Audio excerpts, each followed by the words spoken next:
Salut les amis, j'espère que vous allez bien, que votre journée, la journée ça se passe. De mon côté, ça va tranquille, surtout que Rigo s'est enfin décidé à convoquer un autre joueur pour remplacer Régis Mogué qui a refusé de venir jouer la CAN avec le Cameroun. Donc on va parler un tout petit peu de ce fait-là et également du fait que André Onana s'est entendu pour pouvoir arriver dans la tanière 24 heures avant notre premier match, avant notre entrée en compétition. Franchement, c'est pas trop top. Donc, on va essayer de donner notre point de vue par rapport à ce fait-là. Et également, c'est l'occasion pour moi aussi de vous inviter, bien évidemment, de vous continuer à vous abonner, partager, liker aussi, activer la cloche de notification pour ne pas manquer les prochaines vidéos. Surtout que les prochaines vidéos également, j'aurai la possibilité de pouvoir donner un tout petit peu mon point de vue selon les états de forme des favoris pour la prochaine CAN et également les outsiders et pourquoi pas également même des équipes pouvant jouer les troubles faits en fait pour la prochaine CAN. Et également par après, je vais essayer aussi de m'attarder un tout petit peu des phases de groupe des différentes équipes favorites, bien évidemment avec l'actualité des Lions indomptables. Donc, ce sera à suivre dans les prochains rendez-vous. Donc, n'oubliez pas de vous abonner pour ne rien manquer. Et Robertson s'est décidé enfin de remplacer Régis Mogué. Il a appelé Mouminga Maleu. Pour ceux qui ont pu suivre mes deux dernières vidéos, perso, c'est un choix dans l'ensemble en fait, moi qui m'arrange quand même. Ça m'arrange un tout petit peu parce que pour moi, à la base, je ne comprenais pas, hormis Choupo-Moting, je ne comprenais pas pourquoi le gars n'avait pas encore Ngamaleu. Donc là, il a pu appeler Ngamaleu pour remplacer le petit Régis qui a refusé de venir. La page est déjà tournée. Là, maintenant, on se focalise à la compétition. La compétition, elle a déjà commencé en fait. Dès lors que la liste est sortie, la compétition a commencé. Les gars, ils sont déjà en préparation aussi en Arabie Saoudite. Je pense que Ngamaleu va arriver dans la tanière dans les premières heures, demain aux alentours de 5 heures par là. J'espère qu'il va pouvoir rebooster son moral à 100% s'il a été triste du fait qu'on ne l'ait pas appelé lors de la première liste. J'espère qu'il va laisser passer cela et se concentrer et nous donner le maximum de ce qu'il pourra apporter. Donc, pour moi également, c'est un plus parce que, selon moi, je pense que c'est un atout offensif, un très bon atout offensif qui vient. Et selon moi, personnellement, Ngamaleu, lui, postule à être titulaire dans l'équipe, directement même. Parce que en fonction des profils qui sont là, je répète bien, pour moi, Ngamaleu doit être titulaire. Le but n'est pas de dire que pour moi, c'est mon joueur préféré parce que j'ai beaucoup parlé de lui. La dernière vidéo, il y a 2 jours, par exemple, pour moi, je voyais même Ngamaleu comme le premier choix. Parce que déjà, Choupo-Moting, je doutais déjà que Rigo l'appelle. Et même si Rigo l'appelait, je doutais même du fait que Choupo allait accepter de venir avec son orgueil et autres. Donc, on connaît comment les gars ils sont.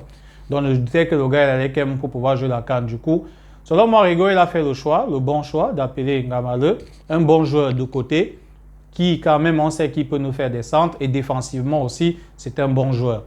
Donc, moi, je vois directement Ngamaleu dans le 11 entrant. Je ne sais pas ce que tu en penses. N'hésite pas également à me donner ton point de vue aussi en commentaire. Et je me ferai un plaisir également de pouvoir échanger avec toi.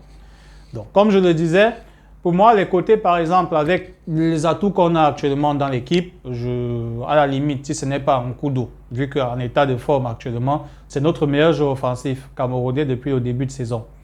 Donc, je vois peut-être un coup d'eau ou bien un Toko Ekambi si le coach décide de le mettre. Et un Ngamaleu de l'autre côté quand même, pour pouvoir travailler sur le côté droit, par exemple. Donc, c'est un tout petit peu ce que moi je vois par rapport à l'animation de Rigo. Maintenant, nous, on ne fait que donner nos points de vue. On ne fait que donner nos points de vue. Comme le disais déjà, comme j'échangeais déjà en fait en commentaire avec un follower, je disais que nous ne sommes que des adjoints de Rigo. On ne fait que donner, exprimer nos points de vue. Maintenant, c'est à lui d'avoir la hauteur de pouvoir reprendre ces différents points de vue-là et essayer d'adapter, de trouver la meilleure solution.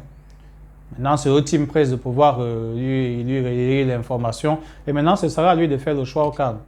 Maintenant, nous, on ne fait qu'analyser. Lui, maintenant, on ne connaît pas l'état des joueurs, l'état de forme des joueurs aux entraînements, qui a eu un choc, qui a eu ci ou ça. Donc, franchement, nous, on ne fait qu'analyser en fonction de ce qu'on nous voit et de ce qu'on peut entendre dans les back-back un tout petit peu. Donc, de ce côté-là, je pense que Mouminga Maleu, ce sera un très bon choix, un très bon apport offensif.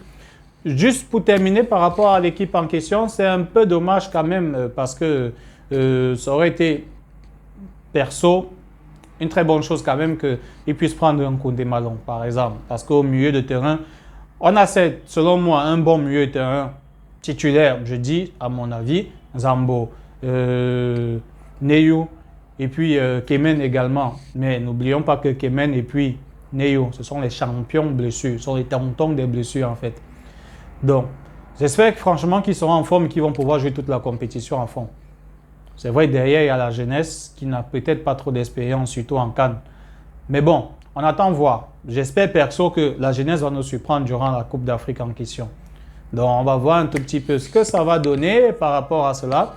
L'animation que on va faire maintenant avec l'arrivée d'un Gamaleu, parce que je ne sais pas si Régis Mogué, lorsqu'il était dans le groupe, si Rigo le voyait comme titulaire ou pas. S'il était remplaçant. Maintenant, avec l'arrivée d'un ancien taulier ou bien, je ne sais pas. Ça dépendra de vous. Je ne sais pas un tout petit peu comment est-ce que Rigo va voir les choses. Maintenant, c'est vrai que d'autres avaient certaines préférences. D'autres m'ont dit peut-être Ngombekeli et peut-être également Lamkelze. Je répète encore, en ce qui me concerne, moi, je mets juste Gamaleu parce que c'est le meilleur profil. Meilleur profil pour moi par rapport à ceux qui sont là. Franchement, je vois un Clinton J. Moi, je n'aimerais pas que Clinton J touche le terrain. Il sera sa 5e CAN. À la limite, il n'a qu'un but, par exemple. Donc, c'est pas qu'il est nul, pas du tout. Mais franchement, easy. Que Rigo nous laisse avec les choses de Clinton J. Franchement. Donc, n'hésitez pas à me donner vos points de vue, selon vous. Peut-être vous aurez vu qui, en fait, remplacer le petit jeune Régis Mogué. C'est vrai que moi, je craignais même déjà que Rigo n'appelle même personne, qu'il n'appelle même pas quelqu'un pour pouvoir remplacer Régis Mogué. Mais bon, il a fait le bon choix, il a appelé Ngamaleu. Très bonne chose. Donc, on va passer cela, on va arriver au cas Onana. André Onana, actuellement, il va jouer un match de coupe avec Manchester. Je pense que ce sera face à Wigan. Et avant cela, il doit jouer le match contre Tottenham en championnat. Je pense 24 ou 48 heures avant le match des Lions. C'est une bonne chose pour lui d'aider son club en tout cas. Moi, nous sommes là juste pour émettre des avis, bien évidemment. Il gère sa carrière comme il veut. Mais perso, pour la CAN, sérieusement, j'aurais été le manager. Même s'il vient après, franchement, je sacrifie le gars, il chauffe les bancs. C'est le meilleur gardien, on ne doute pas. Mais à un moment donné, le pays a besoin de toi sur un mois. Gars, toi, tu es dans ton club depuis le début de saison. Depuis le début de saison. Ça ne donne pas. C'est vrai, tu fais un début de saison difficile. Ce n'est pas les 2 matchs que tu vas rester jouer là, en fait, qui vont changer quoi que ce soit. Bon, tu vas gagner contre Wigan. Manchester va gagner également contre Tottenham. Le gardien remplaçant que Ten Hag ne veut non pas faire jouer, en fait. Jusqu'à il veut te bloquer pour que tu arrives limite. Le gardien remplaçant à ton départ donc également. Donc, ça va empêcher, par exemple, qu'après, il fasse donc des boudes. Franchement, côté Onana, perso, je suis un grand fan d'Onana en fait, mais je suis franchement déçu par le choix qu'il a eu à faire. Gars, la nation t'appelle, le pays t'appelle, qu'on a besoin de toi. Et le premier match dans une telle compétition, c'est le plus important parce que ça te permet de pouvoir partir sur des bonnes bases. Dès que tu accroches les 3 premiers points lors du premier match en phase de poule, tu as au moins déjà 40 voire 50% de chances d'être qualifié. Le deuxième match, à la limite, à défaut de le gagner, tu cherches un match nul. Tu as 4 points, tu es sûr au moins ce que tu vas passer. Au moins. Surtout sachant déjà qu'on a quand même 2 adversaires, entre autres relevés. Il y a le Sénégal, on sait qui est le favori, général même de la CAN, entre autres. Et on a aussi la Guinée, quand même. Donc franchement, pour moi, c'est un choix qui me motive pas trop. S'il vient, est-ce que Rigo va le faire jouer titulaire directement? Là, je ne sais pas. Je pense que Rigo est capable. C'est vrai maintenant qu'on en a nous montre qu'il a souvent un très grand caractère pour assimiler les deux. Mais je pense, ces professionnels nous expliquent souvent que franchement, je ne pense pas qu'on en a, surtout avec le temps de vol et autres, qui pourra être prêt pour pouvoir jouer. Je ne pense pas trop. Je pense à la limite que Rigo va faire jouer peut-être Ondoa le premier match en question, mais ce n'est pas très bon. On a besoin de nos meilleurs atouts pour pouvoir aller en guerre. Toi, tu préfères d'abord rester que tu veux aider ton club qui va quand même faire malgré tout quel que soit lambda sans toi. Soit tu ne veux pas venir, soit tu viens. À quel moment il va se focaliser à 100%, se préparer avec ses coéquipiers pour entrer dans la compétition à fond comme les autres? À quel moment? Tu vas quitter directement du froid pour venir au chaud. Un tour, aura. Directement, tu es à la CAN, tu commences à t'entraîner. Franchement, ce n'est vraiment pas un très bon choix du côté d'André Onana. Et le fait que la FECAFOOT ait accepté cela à un moment donné, il faudrait que nous, les équipes africaines, on se respecte aussi par moment. Il faudrait qu'on se respecte.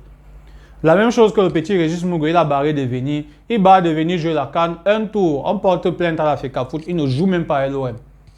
Il faudrait que les équipes africaines se fassent respecter. Parce que ce genre de choses-là, les clubs européens, en fait, si c'était par exemple dans cette période-là, je ne vois pas un club européen qui allait essayer de négocier un peu de cette façon. La Coupe du Monde qui est passée, je ne vois même pas un qui allait dire que bon, avant que ça ne commence, déjà que les championnats se sont même arrêtés, même quelques temps avant, carrément, avant la Coupe du Monde. Il faudrait franchement que ce genre de choses puisse cesser.